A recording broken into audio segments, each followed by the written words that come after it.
ಉಳ್ಳವರು ಶಿವಾಲಯ ಮಾಡುವರು ನಾನೇನು ಮಾಡಲಿ ಬಡವನಯ್ಯ. ಸ್ಥಾವರ ಅಂದ್ರೆ ಸರ್ಕಾರ, ಜಂಗಮ ಅಂದ್ರೆ ರೈತ.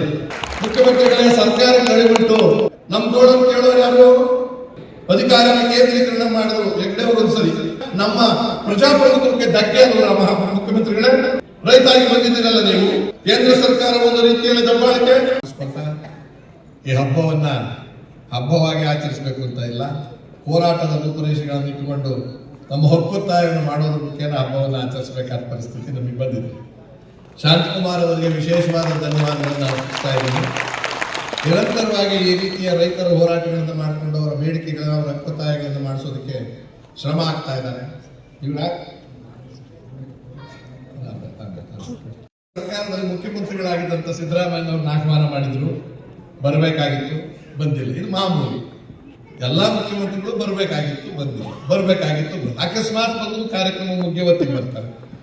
ಬಂದರೂ ಕೂಡ ಸರಿಯಾಗಿ ಮಾತಾಡೋದಿಲ್ಲ, ಅಂತ ಪರಿಸ್ಥಿತಿ. ಆದ್ರೆ ಈ ಮುಖ್ಯಮಂತ್ರಿ ಆಗಲ್ಲ, ಕಾಯಂ ಮುಖ್ಯಮಂತ್ರಿ, ಅಪಾಯವೂ ಇಲ್ಲ. ಹಾಗಾಗಿ ಬರೋದು ಬರ್ತೀನಿ, ಸರಿಯಾದ ಟೈಮಿಗೆ ಬರ್ತೀನಿ, ಹೇಳಬೇಕಾದ್ದು ಹೇಳ್ತೀನಿ, ಗಟ್ಟಿಯಾಗಿ ಹೇಳ್ತೀನಿ, ಹೋಗ್ತೀನಿ. ಅದಾಗೋದು ಬಿಡೋದು ನಾನು ಇವತ್ತಿನ ದಿವಸ ಇಲ್ಲಿ ಒಬ್ಬ ರಾಜ್ಯಾಧ್ಯಕ್ಷ, ಆಮ್ ಆದ್ಮಿ ಪಾರ್ಟಿ ಅಧ್ಯಕ್ಷನಾಗೂ ಬಂದಿಲ್ಲ, ಬೇರೆ ಮುಖ್ಯಮಂತ್ರಿ ಚಂದ್ರು ಸಿನಿಮಾ ನಟ ಅಂತಲೂ ಬಂದಿಲ್ಲ. ಅವ್ರು ಹೇಳಿದಾಗೆ ನಾನು ಒಬ್ಬ ರೈತಾಪಿ, ನೊಂದ ವ್ಯಕ್ತಿಗಳಲ್ಲಿ ನಾನು ಒಬ್ಬ ಇರೋದ್ರಿಂದ ಅದರ ನೋವು ಸಂಕಟಗಳು ನಮ್ಗೆ ಅರ್ಥವಾಗೋದ್ರಿಂದ ಹೇಗಾದ್ರೂ ಮಾಡಿ ಸರ್ಕಾರಕ್ಕೆ ಮುಟ್ಟಿಸಿ ವಿಚಾರಗಳನ್ನ, ಕನಿಷ್ಠ ಸೌಲಭ್ಯಗಳನ್ನಾದ್ರೂ ಕೊಡದೇ ಇದ್ರೆ ಏನೇನು ತೊಂದರೆ ಆಗಬಹುದು ಅಂತಕ್ಕಂಥ ವಿಚಾರವನ್ನು ಈಗಾಗಲೇ ಪ್ರಸ್ತಾಪ ಮಾಡಿಬಿಟ್ಟಿದ್ದಾರೆ. ಉಳ್ಳವರು ಶಿವಾಲಯ ಮಾಡುವರು ನಾನೇನು ಮಾಡಲಿ ಬಡವನಯ್ಯ. ಉಳ್ಳವರು ಶಿವಾಲಯ ಮಾಡುವರು ನಾನೇನು ಮಾಡಲಿ ಬಡವನಯ್ಯ. ಎನ್ನ ಕಾಲೇ ಕಂಬ ದೇಹವೇ ದೇಗುಲ ಶಿರವೇ ಒನ್ನ ಕಳಸ ಸ್ಥಾವರ ಕಳಿವುಂಟು ಜಂಗಮ ಕಳಿವಿಲ್ಲ. ಸ್ಥಾವರ ಕಳಿವುಂಟು ಜಂಗಮ ಕಳಿವಿಲ್ಲ. ಸ್ಥಾವರ ಅಂದ್ರೆ ಯಾರು ಗೊತ್ತಾ? ಇಲ್ಲಿ ಬಸವಣ್ಣವರು ಅವತ್ತು ಹೇಳಿದ್ದು ಬೇರೆ ಅರ್ಥ. ಇವತ್ತು ನಾವು ವ್ಯಾಖ್ಯಾನಿಸಬೇಕಾದ್ರೆ ಸ್ಥಾವರ ಅಂದ್ರೆ ಸರ್ಕಾರ, ಜಂಗಮ ಅಂದ್ರೆ ರೈತ. ಸ್ಥಾವರ ಕಳಿವುಂಟು, ನಿಮ್ಮ ಸರ್ಕಾರಕ್ಕೆ ಕಳಿವುಂಟು. ಮುಖ್ಯಮಂತ್ರಿಗಳೇ, ಸರ್ಕಾರ ಕಳಿವುಂಟು, ಜಂಗಮರು ನಾವು ನಮಗಳಿಲ್ಲ, ರೈತರು ನಾವು ನಿಂತೋಯ್ತು ಅಂತಂದ್ರೆ ನೀವು ನೆಗೆದು ಬಿದ್ದು ಹೋಗ್ತೀರಾ. 2 ವರ್ಷ ನಾವು ಹೊಲ ಉಳ್ಳಿಲ್ಲ, ಬೆಲೆ ಬೆಳಿಲಿಲ್ಲ ಅಂದ್ರೆ ಏನಾಗ್ತದೆ ನಿಮ್ ಕತೆ? ಆಮೇಲೆ ಮುಂದಿನ ಚುನಾವಣೆ ಇದನ್ನೆಲ್ಲ ಮನಸ್ಸಿನಲ್ಲಿ ಇಟ್ಕೊಂಡು ನಾವು 70% ಜನ ವಿರುದ್ಧವಾಗಿ ಓಟ್ ಹಾಕಿದ್ರೆ ನಿಮ್ ಕತೆ ಏನಾಗುತ್ತೆ? ಹಾಗಾಗಿ ನೀವು ಸ್ಥಾವರ, ಆ ಸ್ಥಾವರದ ಜಂಗಮರಾಗಿ ನೀವು ನಮಗೆ ಹತ್ರ ಬಂದು ಕೂತ್ಕೊಂಡು ಕೆಲಸ ಮಾಡ್ಕೊಡ್ಬೇಕು. ಯಾರನ್ನಾದ್ರೂ ಪ್ರತಿನಿಧಿಯನ್ನಾದ್ರೂ ಕಳಿಸ್ಬೇಕಾಗಿತ್ತು ಅನ್ನೋ ಮಾತನ್ನ ನಾನು ಇಲ್ಲಿ ಹೇಳ್ತಾ ಇದ್ದೀನಿ. ಕಳಿಸ್ಬೇಕಾಯ್ತು. ನೀವು ಓಟ್ ಹಾಕಿ ಕೆಲಸೋದು, ನಾವು ನೀವು ಓಟ್ ಹಾಕಿ ಕೆಲಸಿದ್ದೀವಿ.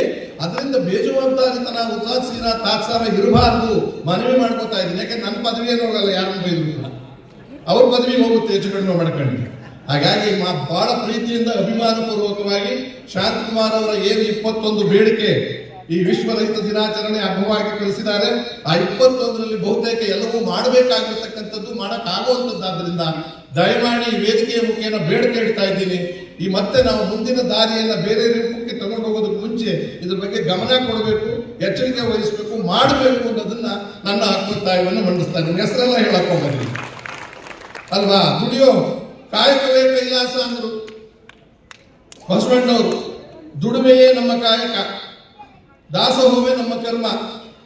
ರೈತರದು ಅದೊಂದೇ ಅಲ್ವ ನಮ್ಗೆ ಇರ್ತಕ್ಕಂಥದ್ದು. ಬೆಳಗ್ಗೆ ಎದ್ದು ದುಡಿಯೋದು, ಕಾಯಕವೇ ಕೈಲಾಸ. ಯಾವ ಕೈಲಾಸಕ್ಕೂ ನಮಗೆ ಬೇಕಾಗಿಲ್ಲ, ಆದ್ರೆ ನಿಮಗೆ ಬೇಕಾಗಿದೆ. ಬೆಳಿಗ್ಗೆ ಎದ್ದು ಪೂಜೆ ಮಾಡಬೇಕು, ಅಧಿಕಾರ ಹೋಗ್ಬಿಡ್ತದೆ, ಸ್ಥಾನ ಹೋಗ್ಬಿಡ್ತದೆ, MLA ಆಗಲ್ಲ, ಸೋತು ಬಿಡ್ತೀನಿ ಅಂತ. ದೇವರೆಲ್ಲ ನಂಬ್ಕೊಂಡು ನಾವ್ ಯಾರನ್ನೂ ದೇವ್ರು ನಂಬಬೇಕು. ದುಡಿಮೆಯೇ ದೇವರು, ಕಾಯಕವೇ ನಮ್ಮ ಕರ್ಮ, ಅದೇ ನಮ್ಮ ಕೆಲಸ ಅನ್ನತಕ್ಕಂಥ ಮಾಡೋರು. ಬೆಳೆಯೋರು ನಾವು, ಬದುಕೋರು ಬೇರೆಯವರು. ಎಂತ ವಿಚಿತ್ರ ನೋಡ್ರಿ ಇದು.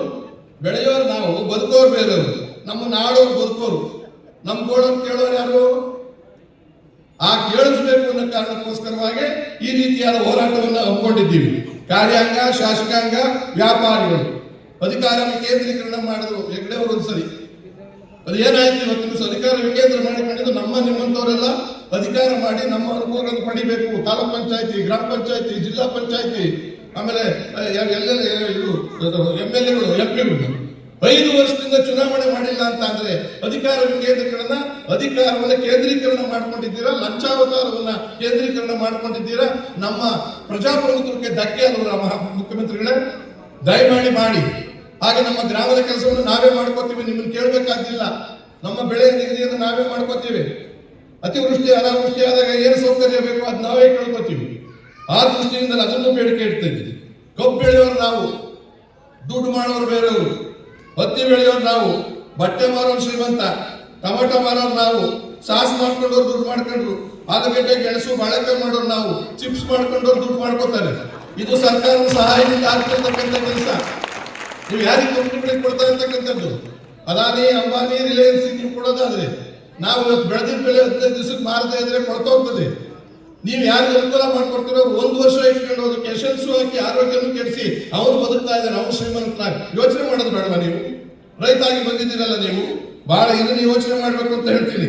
ಅತಿವೃಷ್ಟಿ ಆದ್ರೂ ನಮಗೆ ಅನಾಹುತ, ಅನಾವೃಷ್ಟಿ ಆದ್ರೂ ನಮಗೆ ಅನಾಹುತ, ಬೆಳೆಗೆ ರೋಗ ಬಂದ್ರು ನಮಗೆ ಅನಾಹುತ, ಆನೆ ದಾಳಿ ಮಾಡಿದ್ರು ನಮಗೆ ಅನಾಹುತ, ಕಾಳು ಕದ್ಕೊಂಡೋದ್ರು ನಮಗೆ ಅನಾಹುತ. ಬಲಿಪಶುಗಳು ನಾವೇ, ಮಲೆಯಾಟ ರೋಗರು ನೀವು. ಆ ದೃಷ್ಟಿಯಿಂದ ಇನ್ನು ಹೆಚ್ಚು ನಾನು ಮಾತಾಡೋದ ವಿಷಯ ಹೇಳಿದ್ದೀನಿ. ಶಾಂತಕುಮಾರ್ ಜಿ ಅವರೇ, ನಿಮ್ಮ ಹೋರಾಟಕ್ಕೆ ನಾನು ಒಬ್ಬ ವ್ಯಕ್ತಿಯಾಗಿ, ಒಬ್ಬ ಶಕ್ತಿಯಾಗಿ ನಿಮ್ಮ ಹಿಂದೆ ಇರ್ತೀನಿ.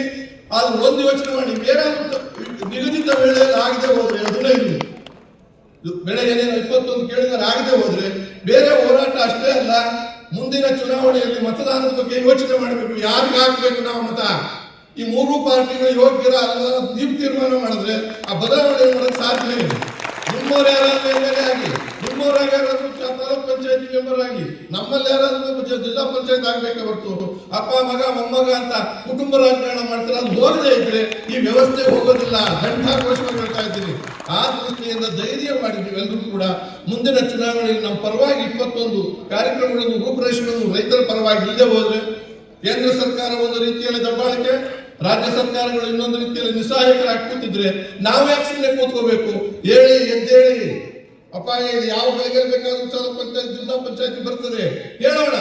ನೀವೇ ಎಲ್ಲ ಅಧಿಕಾರ ಮಾಡೋರು, ನಮಗೂ ಇದೆ, ನಮಗೂ ಶಕ್ತಿ ಇದೆ ಅಂತ ಬದಲಾವಣೆ ಮಾಡೋಣ, ಪರ್ಯಾಯ ತರೋಣ. ಹೆಚ್ಚಿನ ವಿಡಿಯೋಗಳಿಗೆ ಪ್ರತಿಧ್ವನಿ ಯೂಟ್ಯೂಬ್ ಚಾನೆಲ್ ಸಬ್ಸ್ಕ್ರೈಬ್ ಮಾಡಿ, ಬೆಲ್ ಐಕಾನ್ ಕ್ಲಿಕ್ ಮಾಡಿ.